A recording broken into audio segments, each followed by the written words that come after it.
my name is Sharon Kilgore, born and raised in Detroit, Michigan. Yes. Very passionate about being in the community, working.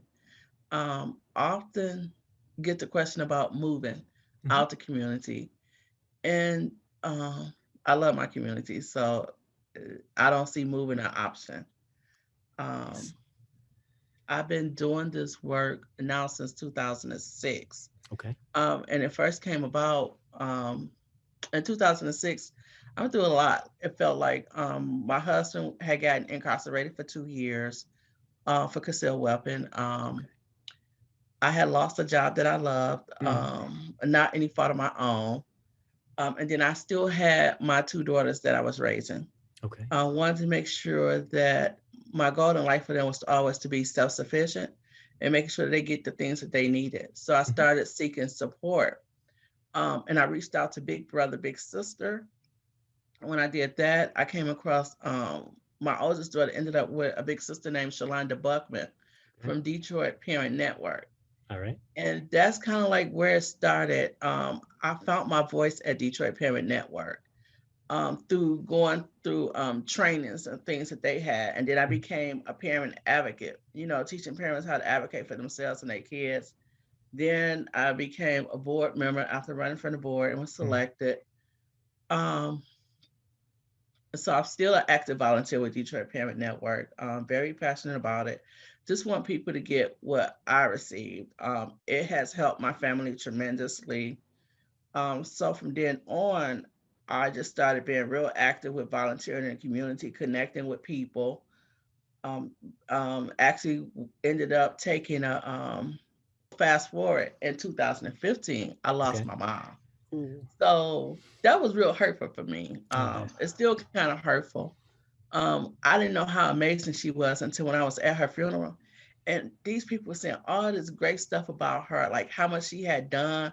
And, like that's just my mom. Like she's always at home, like, but behind the scenes, she was working. She was working at the church, like just doing everything. And then it was like, you know what? I was like, dang, I want people to say amazing things about me. Like I want to be great. Mhm. And so as I was going through the grieving process, I decided to start. The first thing I did was the Busy Bee Here to Help. Um, it was Adopt a Child for Christmas. And Adopt a Child for Christmas came about because I remember when my mom, I think our Christmas, she used to give us about $100 worth of gifts, but she had them wrapped in everything. And we were so like happy. And then I look at kids today, it's like parents spend so much money on Christmas, stressed about it and everything, and kids still don't be happy. And then I remember the Goodfellow boxes. I used to hate the Goodfellow boxes. I loved it, but I hated it. The thing about the Goodfellow boxes for me, like the clothes never fit, the dolls was broke the next day, Mhm. and the candy was hard. And then there was this lady named Miss Bennett. Miss Bennett was on the north end side of Detroit. She had adopted a child at Cobo every year for Christmas. All my friends used to get their kids signed up. And Miss Bennett had passed away. Also wanted to keep that feel alive, a building the adopted child because everybody loved it. And so I started the adopted child in December 2016. And I wanted to do more. I wanted to do more. I was scared to do more. I was so scared. And I kept like busy be here to help, busy be here to help. And then I had started a Facebook resource page. Hadn't done much with it. And then one day I said, you know what? I'm just gonna step out on faith and put the resource page out there. Today the resource page has like 850 members. Mhm. The whole community engages with it. Other people put out resources. It's a very active resource page. Then I started doing community events, human trafficking awareness, domestic violence awareness. Those things is important to me just from my past experience with it, and just want to make sure that our kids stay safe, and adults too. So I did events like that. Community fish fries, feeding the community a meal. You know how Jesus fed the 5,000 people with the loaf of bread and the fish. My Mhm. mom loved fish. And so I was like, community fish fries it is. I think I had about three in Okay. like last year. Wow. One of my other goals was to do a while back. It was a few years. I wanted to do like a back to school rally. Then I said, okay, I'm gonna do this back to school rally. And then everybody was doing back to school, and I was like, well, maybe I ain't gonna do it. I did that back to school rally this past August. Mm-hmm. It was amazing. The thing that I gave away was socks, drawers, and t-shirts, which I always think kids need. Right. It's just important for them to be comfortable. Mm-hmm. And so that was amazing. We had the food truck out there, Pablo. Everybody said they loved it. And it was like, wow, like really?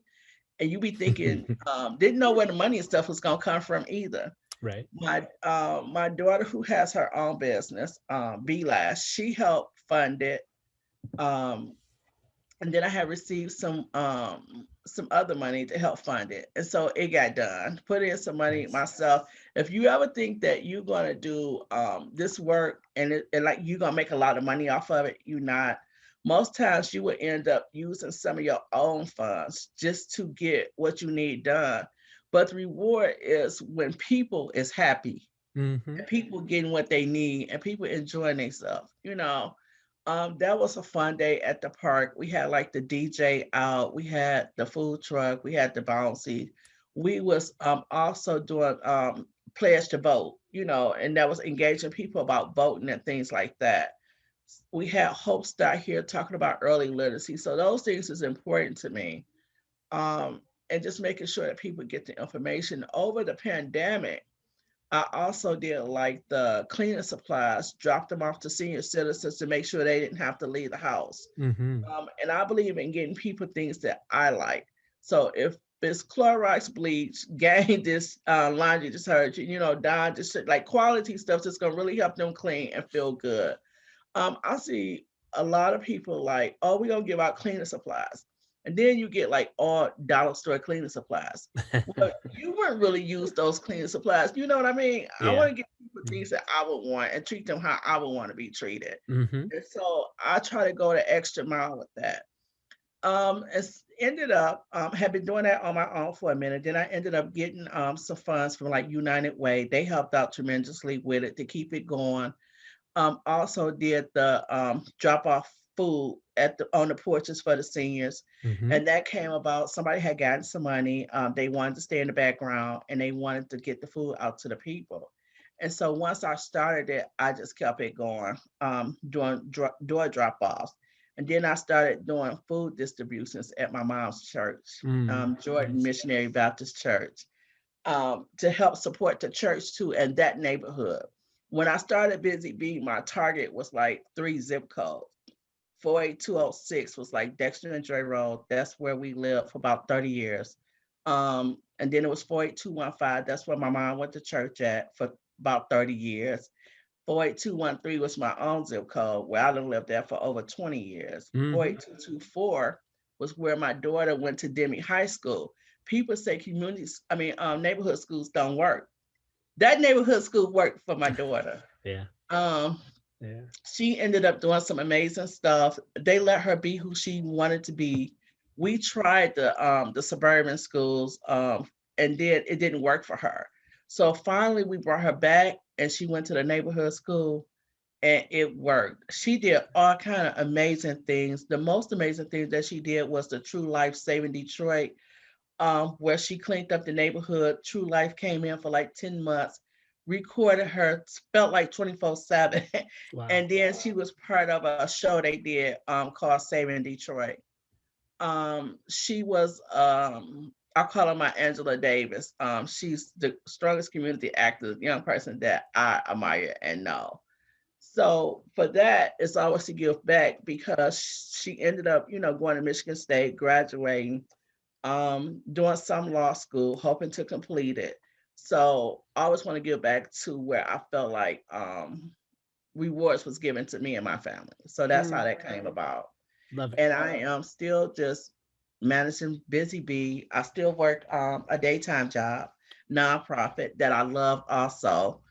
And that's Brilliant Detroit. Well, we service families as well, 0 to 8. So just serving the community is what I love to do. And I love it so much until it really does not feel like work. I can Mhm. do it like 24/7. Mhm. Uh, I do. I 24/7. I take phone calls like all the time. And it's amazing how when you do the work and you do it right, people start telling other people and other people start telling other people, and then everybody calling your phone for resources. And I Mhm. just try to always treat people the way I want to be treated. So whatever resources I have, I share it with them. I had this model of like, I work, we work, and then you work. So basically, it's like I might do it first, then we do it together, and then you do it on your own, and then Mhm. you go out and help somebody else. Yes. So Yes. that's what I believe in. That's what I'm passionate about.